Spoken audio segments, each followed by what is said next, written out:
दोस्तों, कहानी पूरी सुनिएगा, आपको बहुत पसंद आएगी। नमस्ते दोस्तों, मेरा नाम चांदनी है। ये कहानी मेरे दादा और मेरी मम्मी की है। मेरा परिवार छोटा सा था।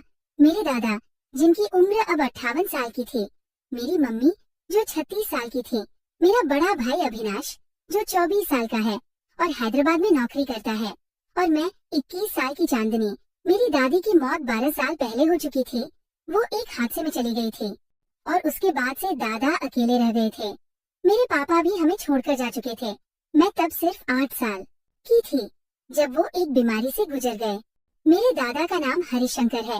वो लंबे चौड़े थे, उम्र के हिसाब से मजबूत। उनकी भूरी आंखों में एक गहराई थी और उनकी आवाज में एक अजीब सा आकर्षण। लोग कहते थे कि वो जवानी में बहुत हैंडसम रहे होंगे। मम्मी का नाम मंजू देवी है। वो बहुत खूबसूरत थी, गोरा रंग, लंबे काले बाल और एक मुस्कान जो किसी का भी दिल जीत ले। वो उदास रहती थी, शायद पापा की याद या शायद कुछ और। लेकिन सच तो मुझे बाद में पता चला, जब मैं कॉलेज में थी, पहले साल की पढ़ाई कर रही थी। अभिनाश हैदराबाद में था पिछले 8 महीनों से, लेकिन उसकी गैर मौजूदगी में घर में एक खालीपन और बढ़ गया था। और शायद यही खालीपन दादा और मम्मी को एक दूसरे के करीब ले आया। ये सब पिछले साल की बात है। मार्च का महीना था, गर्मी शुरू हो चुकी थी। मैं कॉलेज से थककर घर लौटी थी। उस दिन मेरी एक क्लास जल्दी खत्म हो गई थी और मैंने सोचा कि घर जाकर थोड़ा आराम करूंगी। घर का दरवाजा खुला था, जो थोड़ा अजीब था क्योंकि मम्मी हमेशा उसे बंद रखती थी। मैंने अपने जूते उतारे और चुपचाप अंदर चली गई। घर में सन्नाटा था। मैंने सोचा शायद मम्मी बाजार गई होंगी और दादा अपने कमरे में होंगे। मैं अपने कमरे की तरफ बढ़ी, लेकिन तभी मुझे रसोई से कुछ आवाजें सुनाई दी। हल्की हल्की हंसी, कुछ फुसफुसाहट। मैंने सोचा शायद कोई पड़ोसी आया होगा। मम्मी को हंसते हुए मैंने बहुत दिनों बाद सुना था, तो मेरे मन में एक उत्सुकता सी जागी। मैं चुपके से रसोई की तरफ बढ़ी। दरवाजा थोड़ा सा खुला था और मैंने अंदर झांक कर देखा। जो मैंने देखा वो मेरे लिए किसी झटके से कम नहीं था। मम्मी रसोई में खड़ी थी। वो चाय बना रही थी और उनके हाथ में एक कप था। उनके ठीक पीछे दादा खड़े थे। उनकी बाहें मम्मी की कमर पर थीं और वो धीरे धीरे उनके कानों में कुछ कह रहे थे। मम्मी हंस रही थीं। उनकी आंखों में एक चमक थी जो मैंने पहले कभी नहीं देखी थी। दादा का चेहरा मम्मी के कंधे के पास था और वो धीरे से उनकी गर्दन के पास अपनी नाक ले गए। मम्मी ने हल्के से अपनी आंखें बंद की, जैसे वो उस पल को महसूस कर रही हो। ये सब इतना अजीब था कि मैं समझ ही नहीं पाई कि क्या हो रहा है। मेरा दिल जोर जोर से धड़क रहा था। मैं चुपचाप पीछे हट गई और अपने कमरे में चली गई। मैंने दरवाजा बंद किया और बिस्तर पर बैठ गई। मेरे दिमाग में सवालों का तूफान उठ रहा था। क्या मैंने जो देखा वो सच था? मैंने सोचा कि शायद मैं गलत समझ रही हूँ। शायद वो बस हंसी मजाक कर रहे थे, लेकिन मेरे दिल को यकीन नहीं हो रहा था।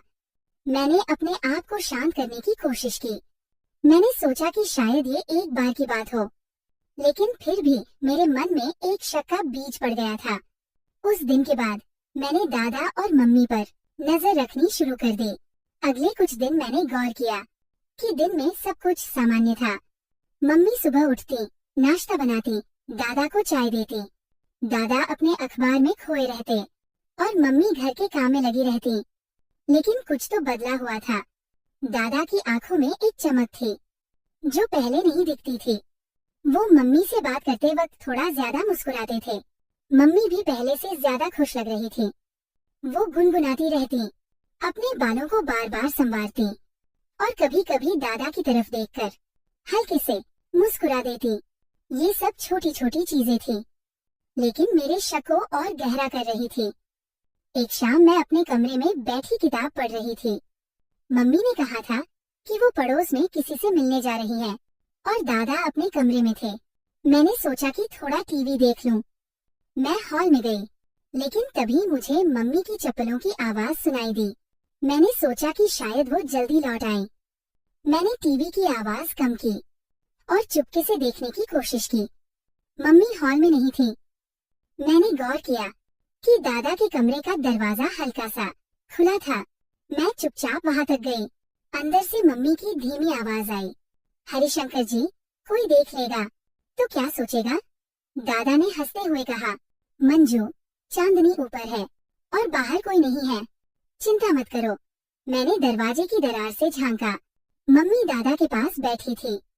दादा का हाथ मम्मी के कंधे पर था और वो धीरे धीरे उनके बालों को सहला रहे थे। मम्मी का चेहरा थोड़ा लाल था और वो दादा की तरफ देखकर मुस्कुरा रही थी। फिर दादा ने अपना चेहरा मम्मी के करीब किया और मम्मी ने अपनी आंखें बंद कर ली। उनके बीच का वो पल कुछ ऐसा था जो मेरे लिए समझना मुश्किल था। मैं चुपचाप पीछे हट गई और अपने कमरे में आ गई। मेरा दिमाग सुन्न हो गया था। कुछ दिन बाद एक रात मैं देर तक पढ़ाई कर रही थी। करीब 12 बजे होंगे। मैंने सोचा कि पानी पीकर सो जाऊं। मैं अपने कमरे से निकली और किचन की तरफ बढ़ी। तभी मैंने देखा कि दादा अपने कमरे से निकलकर मम्मी के कमरे की तरफ जा रहे थे।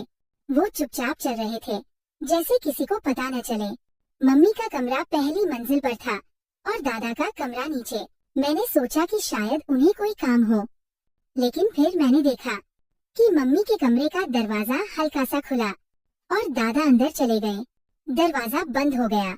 मैं वहीं सीढ़ियों पर खड़ी रह गई। मेरा दिल फिर से तेजी से धड़कने लगा। मैंने हिम्मत की और चुपके से मम्मी के कमरे के पास गई। दरवाजे के नीचे से हल्की रोशनी आ रही थी। मैंने कानों को दरवाजे से सटा दिया।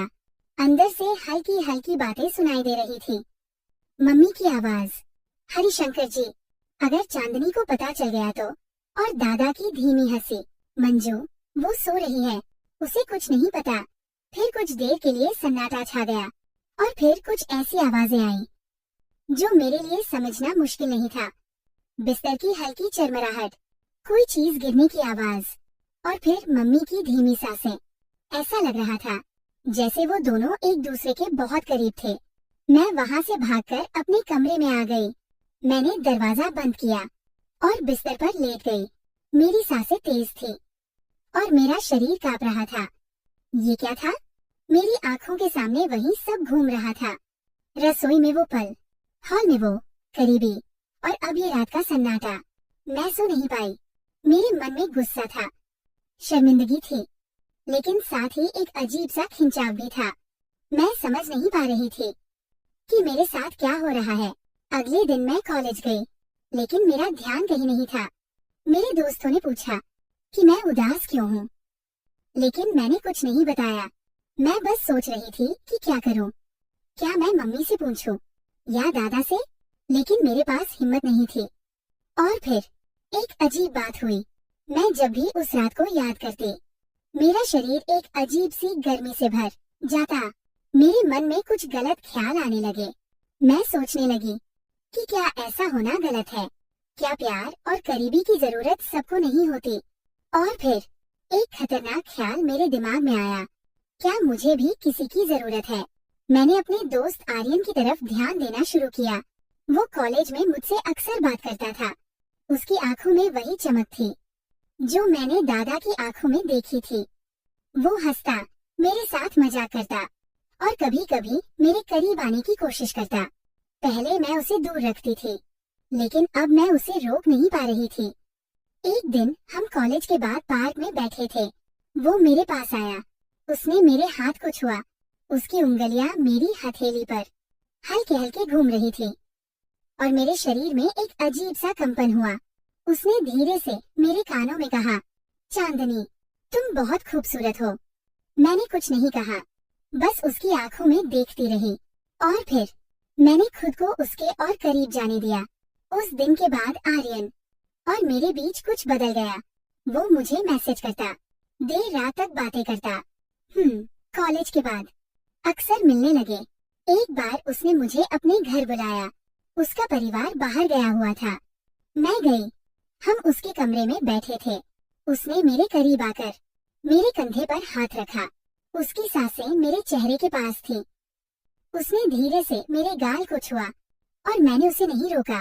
वो पल कुछ ऐसा था जो मुझे गलत भी लग रहा था, लेकिन साथ ही एक अजीब सा सुकून भी दे रहा था। धीरे धीरे मैं आर्यन के साथ ज्यादा वक्त बिताने लगी। हम कॉलेज के बाद कहीं न कहीं घूमने जाते। वो मुझे अपने दोस्तों से मिलवाता और मैं उसकी दुनिया में खोने लगी। लेकिन मेरे मन में हमेशा दादा और मम्मी की बात घूमती रहती।